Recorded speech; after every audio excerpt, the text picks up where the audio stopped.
नमस्कार दोस्तों, देखो सीखो स्टडी में आप सभी लोगों का स्वागत है। दोस्तों कंप्यूटर ज्ञान का यहाँ पर सेट नंबर 9 आ चुका है। सभी प्रतियोगी परीक्षाओं ट्रिपल सी संबंधित और भी आपका दोस्तों जो है ट्रिपल सी हो गया या फिर आपका जो है दिल्ली पुलिस हो गया, आपका पुलिस के कई एग्जाम में पूछा जाता है। हर एक एग्जाम के लिए इंपॉर्टेंट होगा। जूनियर असिस्टेंट हो गया आपका आरओ। तो चलिए स्टार्ट करते हैं। सबसे पहला नंबर जो क्वेश्चन है पूछा जा रहा है, यूनिवैक दोस्तों जो है का विस्तारित रूप क्या है, यानी फुल फॉर्म आपसे पूछा जा रहा है। तो इसका जो विस्तारित रूप है या फिर जो फुल फॉर्म है वो है यूनिवर्सल ऑटोमेटिक कंप्यूटर। तो universal automatic computer right answer हो जाएगा।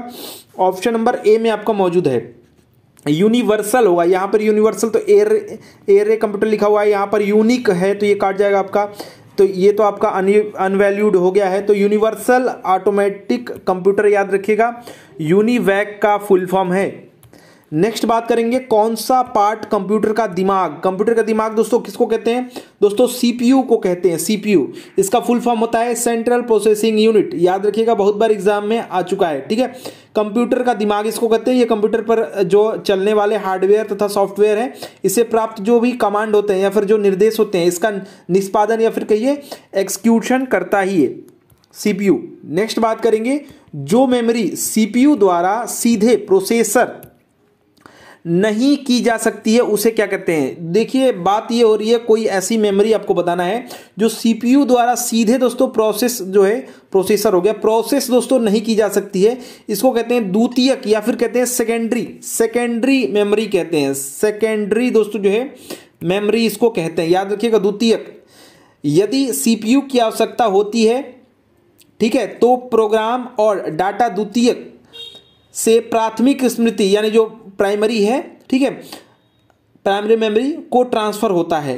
इसके पश्चात सीपीयू उसे प्राथमिक स्मृति या फिर प्राइमरी मेमोरी से रीड करता है या ग्रहण करता है। तो याद रखिएगा, पूछा जा रहा है आपसे, जो मेमोरी सीपीयू द्वारा सीधे प्रोसेस नहीं की जा सकती है उसे सेकेंडरी मेमोरी कहते हैं। याद रखिएगा, बहुत इंपॉर्टेंट बात है ये। नेक्स्ट बात करेंगे, कंट्रोल है, शिफ्ट है और आल्ट है, इसको क्या कहते हैं? तो इन कीज को कहा जाता है, याद रखिएगा, जो भी आपके कंट्रोल है या फिर शिफ्ट है या आल्ट है, इसको मॉडिफायर कहा जाता है। मॉडिफायर की कहते हैं। क्या कहते हैं?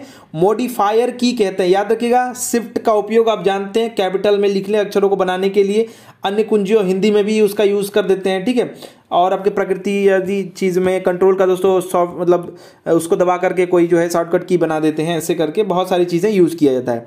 नेक्स्ट बात करेंगे, यहाँ पर बाइट है, उसके बाद जीरो है और यहाँ पर लिखा हुआ है खाली स्थान है। बाइट जीरो और खाली स्थान के बीच किसी भी संख्या को निरूपित कर सकता है। कौन सी संख्या को दोस्तों? जो है बाइट कंप्यूटिंग और जो है टेलीकम्युनिकेशन में डिजिटल जो सूचना है या इंफॉर्मेशन है, इसको जो है निरूपित करने वाली दोस्तों एक यूनिट है जो समानता 8 जो है बीटों से बनी होती है। ठीक है, तो दोस्तों अगर बात करेंगे पावर जो होता है, पावर ऑफ जो है 2, मतलब यहां पर दोस्तों ऐसे इसको डिनोट करते हैं। ठीक है, ऐसे इसको डिनोट करते हैं के तहत अगर बात करेंगे तो दोस्तों जो है एक बाइट 0 से लेकर के 255, याद रखिएगा 255 के बीच किसी भी संख्या को निरूपित या फिर कहिए कि जो है रिप्रेजेंट कर सकता है। याद रखिएगा 255, 0 से 255 याद रखेंगे, वहां पर 255 फील होगा। नेक्स्ट बात करेंगे, सिस्टम को बूट करने का क्या अभिप्राय है? मैंने आपको बताया जो ऑपरेटिंग सिस्टम जो होता है जब शुरुआत करता है तो इसको कहते हैं कि बूट कर रहा है, सिस्टम बूट कर रहा है। तो क्या हो रहा है? ऑपरेटिंग सिस्टम को लोड करना। ए बिल्कुल ही राइट आंसर हो जाएगा। जो ऑपरेटिंग सिस्टम होता है सिस्टम को चलाने के लिए जरूरी होता है, इसको इसलिए ऑपरेट करने के लिए जरूरी होता है। ठीक है, इसलिए ऑपरेटिंग सिस्टम इसको बोलते हैं। कंप्यूटर के ऑन होने पर मॉनिटर स्क्रीन पर दोस्तों डेस्कटॉप पर प्रदर्शित या फिर के रिप्रेजेंट होने तक की जो प्रक्रिया होती है, इसको प्रोसेस को बूटिंग या फिर बूट कहा जाता है। बूट हो रहा है हमारा कंप्यूटर। ठीक है, ऑन और ऑफ बटन दबा करके दोस्तों कंप्यूटर खोलने की जो प्रक्रिया है उसको कोल्ड बूटिंग कहा जाता है। याद रखिएगा, जो कंप्यूटर का जो बटन है ऑन ऑफ वाला, इसको दबा करके कंप्यूटर को खोलने की क्रिया को दोस्तों कोल्ड बूटिंग कहा जाता है, ये भी याद रखेंगे आप। नेक्स्ट बात करेंगे, कंपाइलर द्वारा दोस्तों जो है खोजी गई गलतियों को क्या कहते हैं? कंपाइलर द्वारा दोस्तों जो खोजी गई गलतियां हैं, इनको त्रुटियों को एरर को दोस्तों क्या कहते हैं? इनको दोस्तों जो है सिंटैक्स एरर कहते हैं। क्या कहते हैं? सिंटैक्स एरर कहते हैं, याद रखिएगा बहुत इंपॉर्टेंट है, सिंटैक्स एरर इसको कहते हैं। नेक्स्ट बात करेंगे बेसिक शब्द का संक्षिप्त रूप। बेसिक का संक्षिप्त रूप दोस्तों जो है मतलब किसका संक्षिप्त रूप है, यहां पर खाली स्थान है, बेसिक का फुल फॉर्म बताना है, यहां पर संक्षिप्त वाला नहीं बताना है। तो बेसिक वाले का जो फुल फॉर्म हो जाएगा आपका हो जाएगा beginners all purpose symbolic instruction code. याद रखिएगा beginners all purpose symbolic instruction code, यानी डी यहां पर राइट आंसर हो जाएगा। नेक्स्ट बात करेंगे कंप्यूटर नेटवर्क बनाने के लिए न्यूनतम खाली स्थान है कंप्यूटरों की आवश्यकता होती है। कितने कंप्यूटर नेटवर्क बनाने के लिए न्यूनतम जो है 2 कम से कम कंप्यूटर चाहिए, ठीक है, सेंटर रिसीवर की तरह एक जो है 2 आपको चाहिए कम से कम, ठीक है, नेटवर्क तभी तो कहेंगे। तो यहां पर 2 मतलब बी यहां पर राइट आंसर हो जाएगा।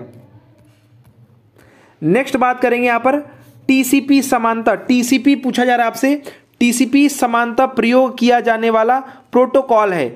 मतलब दोस्तों यहां पर पूछा जा रहा है कौन सा, तो दोस्तों जो टीसीपी है वो आपका जो प्रोटोकॉल है ये टीसीपी या फिर कहिए अभी आईपीवी को कहते हैं। तो दोस्तों ट्रांसपोर्ट लेयर में समानता टीसीपी या फिर जो है आईपी, ट्रांसपोर्ट लेयर में दोस्तों जो है टीसीपी या आईपी दोस्तों जो है प्रोटोकॉल का प्रयोग किया जाता है। यह जो है एप्लीकेशन लेयर तथा इंटर लेयर के मध्य होती है। याद रखिएगा एप्लीकेशन लेयर और इंटर लेयर के मध्य होता है, ठीक है। और अगर बात करेंगे जो ट्रांसपोर्ट लेयर है, ठीक है, ट्रांसपोर्ट लेयर जो होता है इसमें दोस्तों जो है एरर चेकिंग फ्लो कंट्रोल भी होता है इसमें। तो error checking control flow control है ये इसमें ट्रांसपोर्ट लेयर में। तो यहां पर आपका सी राइट आंसर हो जाएगा।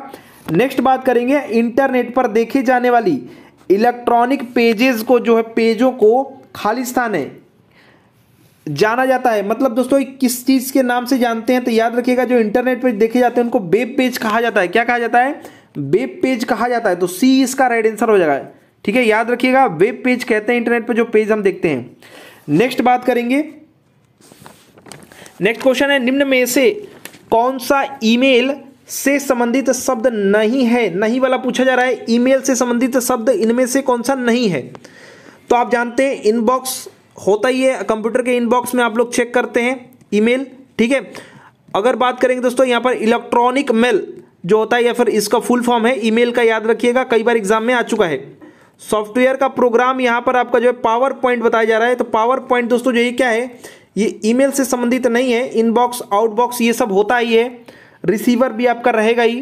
तो यहाँ पर जो पावर पॉइंट है ये क्या है, ये दोस्तों MS ऑफिस का एक दोस्तों प्रोग्राम है। तो यहाँ पर जो है PPT जिसमें आप तैयार करते हैं, तो बिल्कुल आपका ए वाला ही राइट आंसर हो जाएगा। नेक्स्ट बात करेंगे फॉन्ट किसे कहते हैं? फॉन्ट दोस्तों मतलब क्या होता है आपका अक्षर, अंक, कंप्यूटर के अक्षर या अंकों का जो आकार है, भाषा तो नहीं होती है दोस्तों, ये क्या होता है, ये आकार है। फॉन्ट जो है एक आकार है। कभी कभी आप देखते हैं कोई और आकार का F बना देगा कोई और, तो ये सब क्या है, फॉन्ट है, अलग अलग फॉन्ट है। तो अक्षर या जो है अंकों का आकार, यानी सी इसका राइट आंसर हो जाएगा, इसी को फॉन्ट कहते हैं। नेक्स्ट और जो है सेकेंड लास्ट क्वेश्चन बात करेंगे, एक्सेल में निम्नलिखित में से क्या बनाए जा सकते हैं? तो इसमें से आपका जो है बार चार्ट बना सकते हैं, लाइन ग्राफ बना सकते हैं, पाई चार्ट बना सकते हैं। तो एक्सेल में यहाँ पर दोस्तों जो है सभी यहाँ पर रिप्रेजेंट करने के लिए डेटा को ये बनाए जाते हैं। तो यहाँ पर जो है राइट आंसर आपका क्या हो जाएगा, सी हो जाएगा।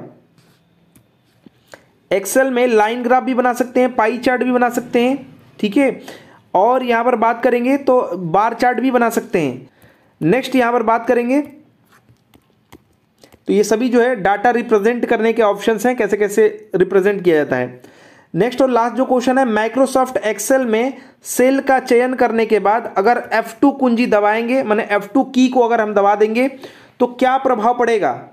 तो जो सेल को सेलेक्ट करने के बाद अगर हम F2 दबा देंगे तो सेल एडिट मोड में बदल जाता है। क्या होता है, सेल जो है एडिट मोड में बदल जाता है। तो सी इसका बिल्कुल ही राइट आंसर हो जाएगा।